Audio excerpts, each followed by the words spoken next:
Moabot sa upat ka balay ang apektado sa nahitabong sunog sa West Poblacion, Happy Valley, dakbayan sa Naga, huwebes sa gabii, Enero 2. Nadawat sa kabomberohan sa City of Naga ang alarma sa sunog alas 10:34 sa gabii ug naabot sila pagka alas 10:37.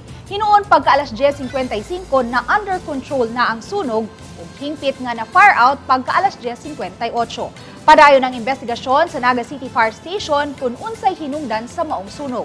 Apan ang mga residente sa dapit mibutyag nga ang nabiyaang butane sa usa sa mga mulupyo sa dapit ang nakaingon sa sunog. Moabot sa 300,000 pesos ang gibiling danyo sa maong sunog matod sa BFP Naga. Wala sir. Wala jud Igor. Wala man say butindra. Wala si butindra sa balay sir. Naay butin nga kanang lutuanan sir pero naay bala wala na sud.